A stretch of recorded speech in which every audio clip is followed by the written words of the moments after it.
Chika ko ninyo ba? Chika-chika time na punta kay boring naman ko.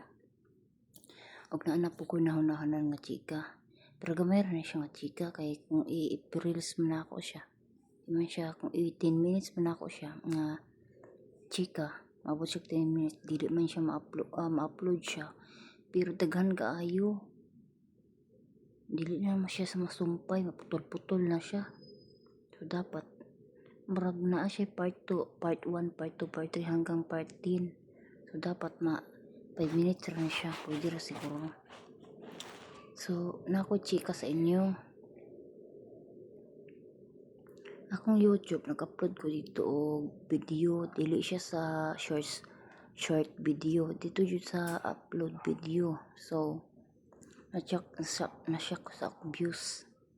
Siyempre akong followers gamay ra kayo akong followers taon 59 ra ka tao, pero akong mga views dito na itag 1.4k dito sa karon na ako gi-upload nga bag-o. So wala jud ko nag-expect naabot siya og isa ka 162 man siguro to, 162 naabot siya 162. Ako siya 162 nga akong views. Nasyak yun ko.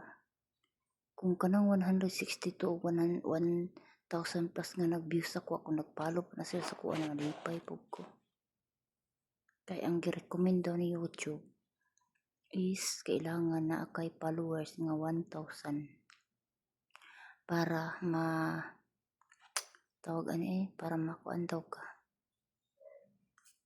Basta kapaluhan na yung anak ko ito vlogger. Upload ramod ta kung mingawon ta kung na gusto ta ka istorya, diba? So to siya gusto kong mga views. Pero ako siyang gi-upload sa ako siyang gi-upload sa short video sa YouTube. Ang akong views 110 raman taon 10 raman tanan. Mo to akong gi-delete ako, boring man ako na pang i-transfer ito sa video. Gi-upload na ako dito sa video. So pag-upload na ako sa video naabot na hinuon 162 ang views. 40 na siya ako. Siyempre panagsara ko open panagsara na ako i-check ang akong mga videos dito kung pila na ka views na saan na ako basta maka-upload ko dito okay na ay mo views o wala okay as ko to pag open na ako mauna to akong views 162 di ito pati na akong lipaya siyempre di ko ito nag-vlog wata nag-expect nga upload ko ta o di to siya marito ang chika ninyo siguro. Salamat sa iyong kay ugma na po tayo chika ninyo. Okay, good bye good night, thank you.